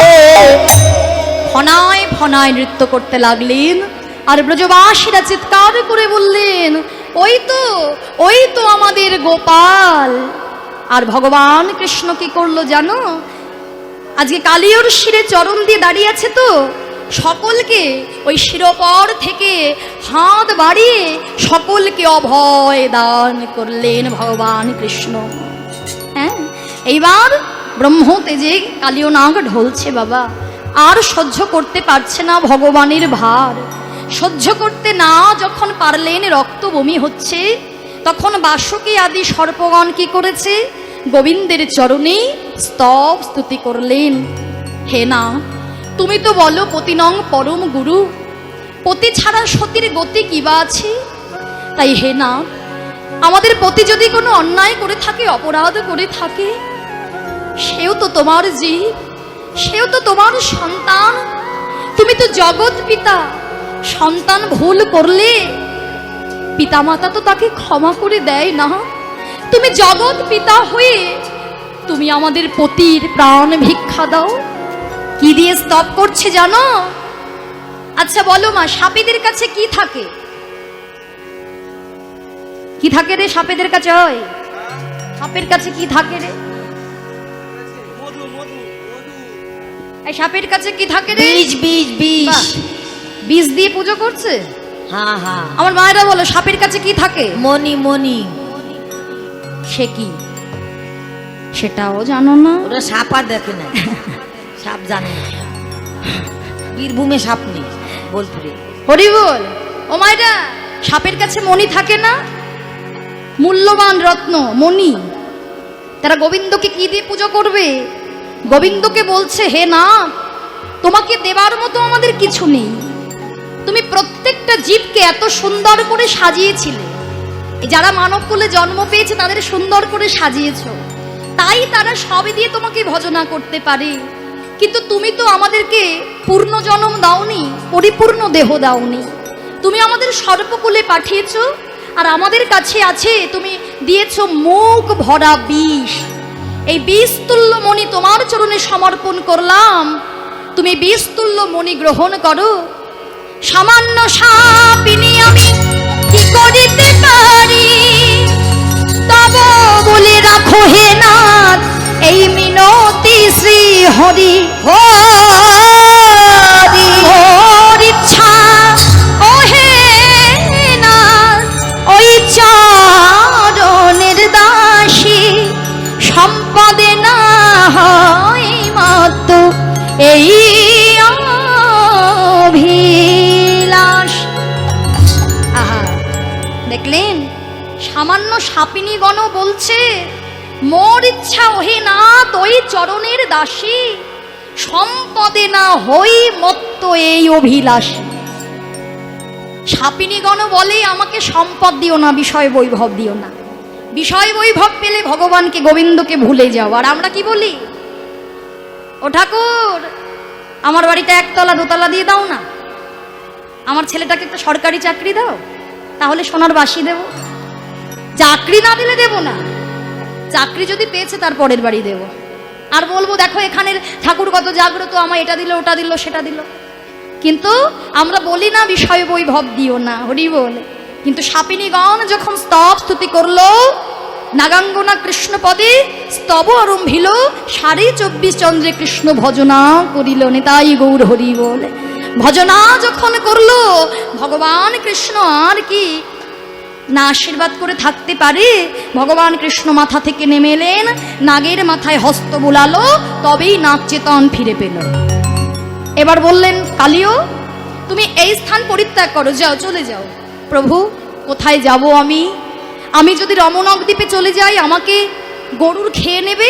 না, গরুর কি আর খেতে পারবে? পারবে না। কেন ভয় নেই? কেন? মম পদ চিহ্ন তোমার মস্তকে রহিল, হরি হরি তোমার মস্তকে রহিল, কোনো ভয় নাই, সতী হইবে মঙ্গল, কোনো ভয় নাই, সতী হইবে মঙ্গল। তুমি হলে আমার চরণ চিহ্নিত দাস। আমার কৃপায় আজ থেকে তোমার পরিবারে যত পুত্র কন্যা সন্তান জন্মগ্রহণ করবে, আজ থেকে যারা যারা জন্মগ্রহণ করবে তারা সবাই প্রত্যেকেই আমার চরণ চিহ্ন মাথায় নিয়ে জন্মগ্রহণ করবে। এই আশীর্বাদ তোমাকে আমি আজ থেকে করলাম।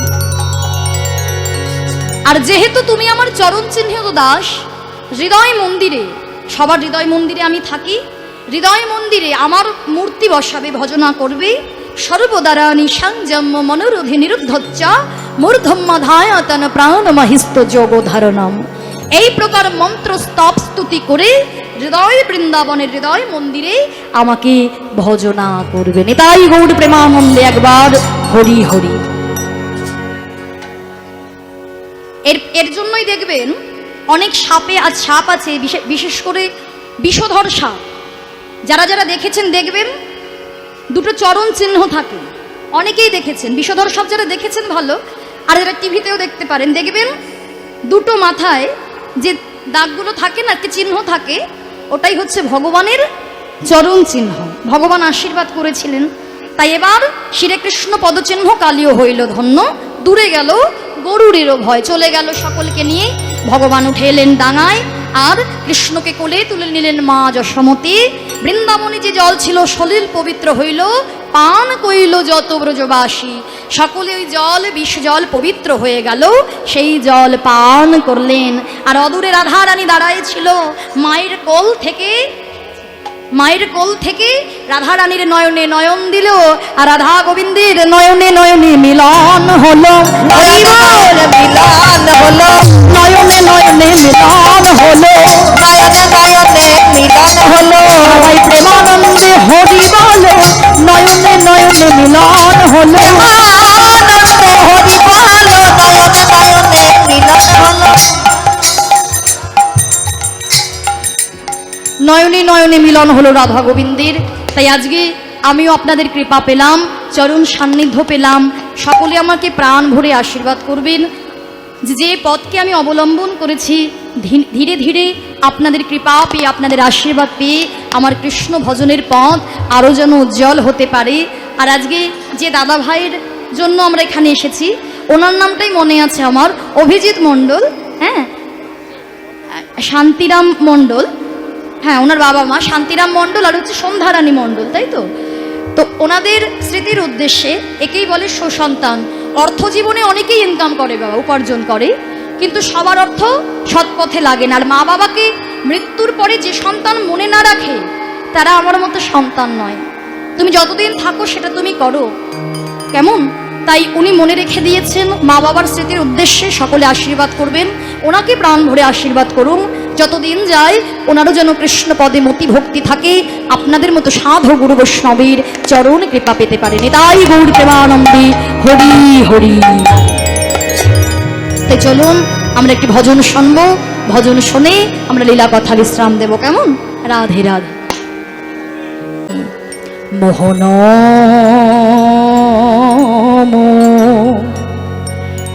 মোহন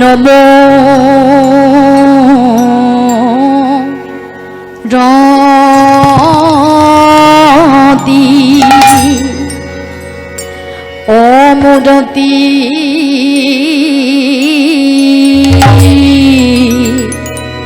ধরি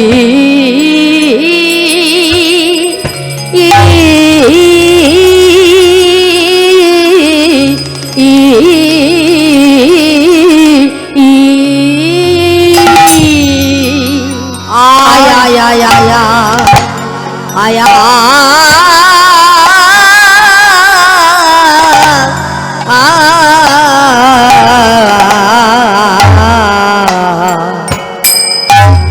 মোহন মোহন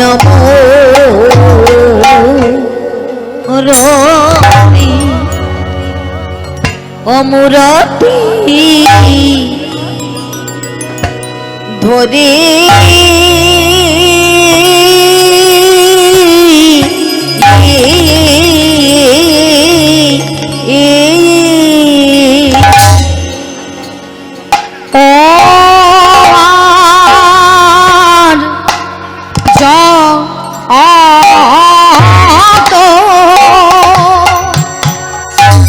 আর যত ব্রজে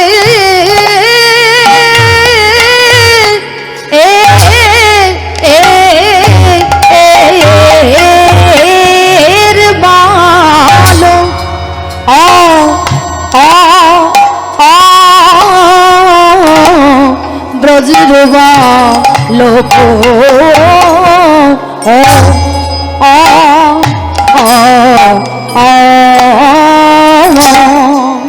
ব্রজ রাখাল গণ সব চলেছে রে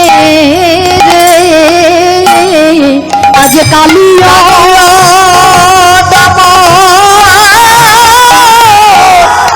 করিবে বলে চলে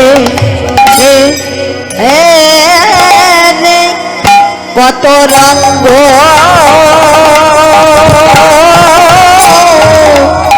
রঙ্গ করে চলি রে আজ ভাই কানাইকে মাঝে লয়ে চলেছে রে আজ ভাই কানাইকে সঙ্গে করে চলিল রে আজ ভাই কানাইকে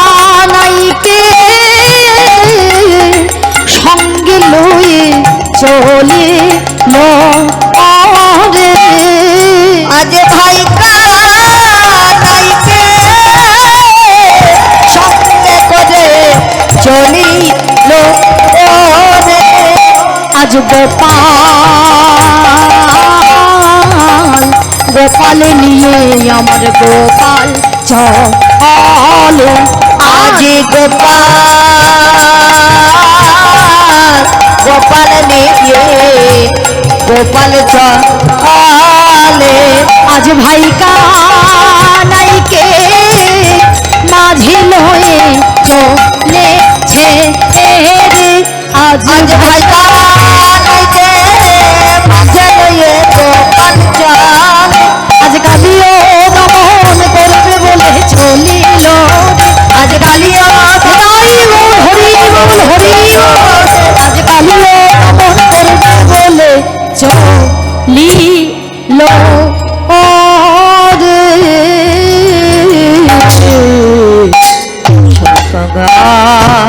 মোহন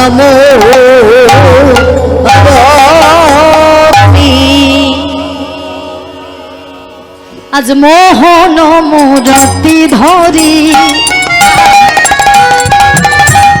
ধেনু গণ সঙ্গে করি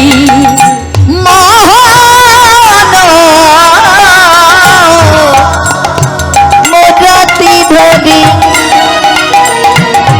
আজ ধনু গণ সঙ্গে করি বলি আর যত ব্রজের বাল